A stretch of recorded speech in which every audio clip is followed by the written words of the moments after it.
자, 10시 52분이고요. 막상 뚜껑을 열고 보니 호주 쪽의 강세 부분도 제한적으로 연출이 되고 우리나라에 연동된 게요. 그리고 니케이 쪽의 1%대 강세 이후에 1% 미만 눌림폭, 거기에도 좀 심리적인 영향을 받는 것 같기도 하고, 어찌됐건 지금 호주는 1.53, 니케이가 0.89 이런 흐름이 연출되고 있습니다만, 국내 증시는 0.48, 금요일도 조금 더 우리가 더 눌린 흐름 속에서 좀 아쉽습니다. 다만 이제 니케이 쪽이 1% 쪽으로 향해 가다 보니까 반등 탄력을 일부 또 상승폭을 조금이라도 확대하려는 그런 모습인 상황이에요. 코스피 지수 지금 0.47%, 14.08포인트. 변동성 자체가 굉장히 지금 제한적이에요. 여러 가지를 한번 보여드릴 겁니다. 그리고 일본 니케이가 0.89, 그리고 호주가 1.53, 그리고 나스닥이 0.16 마이너스고요. 그리고 S&P 500 지수는 0.23. 사실상은 크게 의미를 부여할 수 있는 장은 아니에요. 변동성 자체는. 그리고 무엇보다 이제 중요한 부분은 이거를 좀 놓고 보셔야죠. 이제 아직까지는 삼성전자 하이닉스가 이제 보합권 등락을 주다 보니 전체 상승 종목이 조금 더 많아지고 있어요. 근데 여기서 조금이라도 주춤거리면은 상승 하락 종목이 비슷해지고, 여기 이제 삼성전자가 마이너스권으로 미끄러져 버리면 하락 종목이 조금씩 늘어나죠. 그러니까 지금처럼 제한적인 변동성이 연출될 때 삼성전자 하이닉스가 미친 영향력이 뭐 어마어마하다. 그리고 이제 오늘의 기준에서는 그 시장의 질이 여전히 긍정적이라고 해석을 합니다. KB금융이 이제 최근에 이제 뭐 채권금리라든가 이런 부분에 대해서 상당폭 이슈가 돼 있죠. 시중금리의 강세 이런 부분으로 연동돼 있는 겁니다. 수급 범위가 이제 사실 아직까지는 월등하지는 않아요. 그러니까 시장 수익률에 다소 이제 못 미쳤던 흐름들, 11월 이후에 기준으로 놓고 볼 때 시장 수익률에 못 미쳤던 흐름들, 그 부분이 이제 좀 해소되면서 움직임이 나와줘야 됩니다. 사실상 그 앞전에 출구 전략을 단행할 때에도 사실 금융자들이 크게 움직임을 주지 못해서요. 그런 이유는 이제 실질 금리가 변동이 나와야만, 시장에서는 이제 예대마진에 대해서 논하지만은 실질 예대마진보다는 금리를 올릴 정도로 경기가 살아나면, 2015년 말부터 이제 금리를 올렸죠. 그 기준에서 바닥금리에서 서서히 올리는 거기 때문에 실질적인 대출이 오히려 더 증가를 하죠. 실질적인 대출이나 이런 부분들. 그리고 채권 등의 투자 부분에 대한 수익 범위의 기준, 이런 부분들이 금융지주사, 그 다음에 이제 보험사 이런 쪽으로 연동이 되고, 또 시장이 살아나면서의 강세이기 때문에 증권주들의 경우에도 움직임이 같이 연동이 되고, 결론적으로는 이제 한번 추세 흐름이 나오기 시작하면은 더딘 흐름은 있긴 합니다만 결코 실망시키지 않는 꾸준한 강세를 연출해주는 종목이 돼요. 근데 그때의 기준에서는 이제 가장 좋았던 게 2016년부터 본격적인 수급 개선폭이 연출이 됐었죠. 그래서 이런 그 수급 개선폭의 연출, 이런 부분들이 이번 흐름에서도 이제 좀 더 공격적으로 나와줘야 돼요.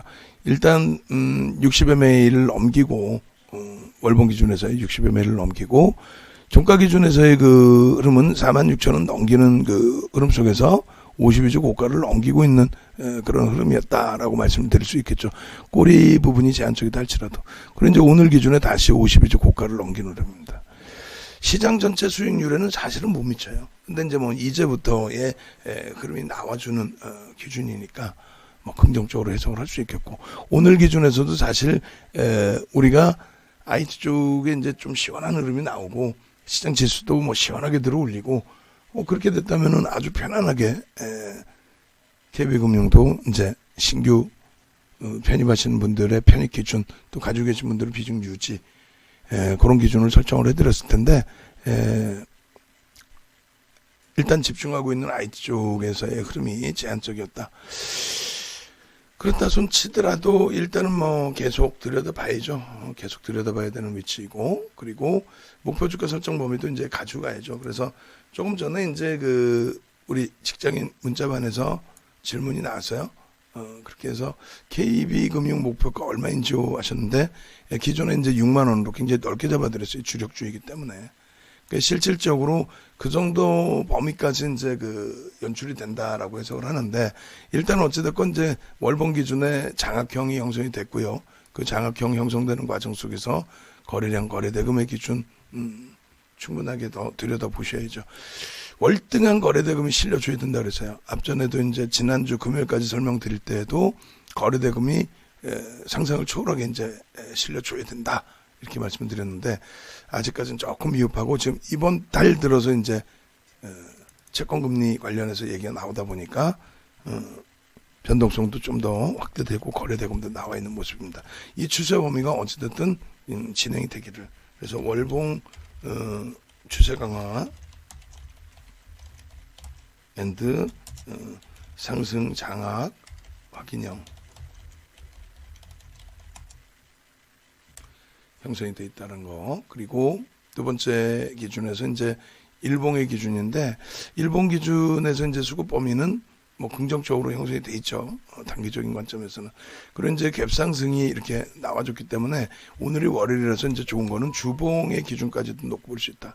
앞전 고점들을 다 뛰어넘으면서의 흐름의 기준이 돼요. 또 수급이 뒷받침되면서의 기준이 되고, 이게 이제 공매도 상환일지 아니면 신규 이제 편입의 기준이 될지, 어떤 기준에서든 유통 물량이 축소되고 있다라는 것은 뭐 나쁘지 않습니다. 그래서 1차적으로 지금 이제 7,000원 등락 범위의 기준이기 때문에 일본 갭에 대한 목표 주가 설정 범위는 54,000원 1차적으로 그렇게 해서 일본 갭에 대한 목표 주가 54,000원. 그리고 이제 주봉으로 보면서 이제 좀 넓게 기준점 설정을 할 수 있을 것 같아요. 그래서 일봉 갭에 대한 목표 주가 갭 목표 54,000원 그죠? 그리고 이 부분에 있어서 이제 주봉 기준까지 놓고 보시게 되면은, 주봉에서는 이제 소니 모멘텀 차트를 보겠습니다. 소나 모멘텀 차트를 이렇게 해서 이제 다시 영선 위쪽으로 촥 들어올리는데, 여기서 이제 다시 갭이 나오면서 아주 주요한 구간을 돌파해준 돌파 갭이 나와줬습니다. 요 정도 꼬리 빼고 이제 이 정도 범위라고 한다면 이제 27,000원 정도 기준을 잡아놓고 앞부분을 이제 뭐 47,000원 정도 잡으시면 어떻게 돼요? 2만 원의 기준이 되겠죠. 그렇게 되면은 67,000원 범위. 만약에 이제 이 정도의 지지 라인을 기준점으로 설정을 한다면 37,000원. 그렇게 돼서 조금 전에 이제 일봉 기준에서 설정해 드린 범위하고도 비교를 해볼 수 있을 겁니다. 그럼 6만 원을 맞추려면 뭐 이 정도 범위로 설정을 해도 되겠죠. 14,000원 기준. 그렇게 되면은 6만 원의 기준. 어느 범위에서 어떤 자락에서 이제 설정을 잡더라도 그것은 뭐 지극히 주관적인 범위의 설정 범위가 될 겁니다. 일단 어찌됐든 돌파 갭을 만들어주면서 상당한 탄력의 기준을 주고 있기 때문에 주봉상의 갭에 대한 목표 주가 설정 범위 좀 더 높여놓고 들여다보셔도 크게 무리는 없을 것 같아요. 한동안 채권 금리에 대해서 지표 계속 강화되고 시중금리든 채권금리든 지속적으로 이제 언급이 될 수밖에 없는 그런 시점이고, 수급만 뒷받침돼서 그게 공매도 상황이 됐든 아니면 실질 신규 매수세가 됐든 충분히 긍정적으로 해석을 해볼 수 있다. 이렇게 설명을 드립니다. 그래서 이제 6만 원 기준의 명목 가격의 목표 주가 그대로 유지를 하고요. 오늘 기준에서도 이제 비중이 전혀 없으신 분들 신규 편입 들어갈 수 있어요. 아예 대놓고 뭐 매수가 들어오면서 선박김이 나오고 있기 때문에. 평상시 같으면 벌써 이미 매수세인 나갔죠. 슈잉이 됐든 단기 공략이 됐든. 그런 맥락에서 좀 놓고 보시고, 5분봉 기준에 대한 의미는 없어요. 그리고 KB금융 최근 들어서 계속 오픈을 해드렸었어요. 그래서 보시면은 일자별의 기준이 잡히실 거고, 그리고 이렇게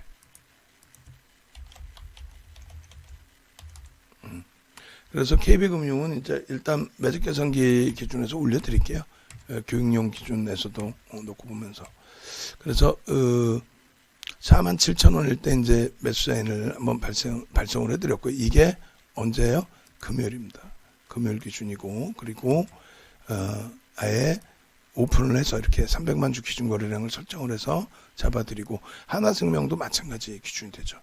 그래서 뭐 금융주들에 대한 범위를 설정을 한다. 다만 우리는 지금 여전히 어떻게 해요? IT의 기준을 설정 범위로 가져갑니다.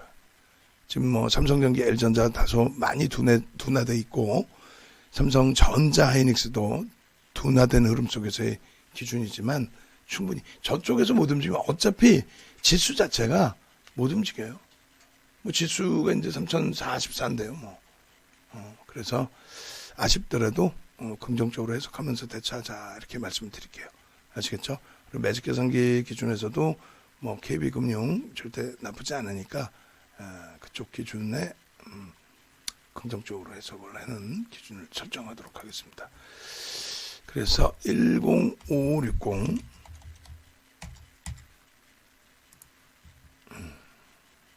이렇게 KB금융의 흐름 가져가는 걸로, 그렇게 하고 이제 방안에서 그 직장인 문자만 연장하셔야 되는 분들의 기준에서는 오늘 마지막 이제 연장을 하시면 될 것 같아요. 그렇게 하시고 45,000원 평균 단가, 실질적으로 이제 배당까지 감안하면은 43,000원 정도 되겠죠. 시장 수익률이 사실 안 나옵니다.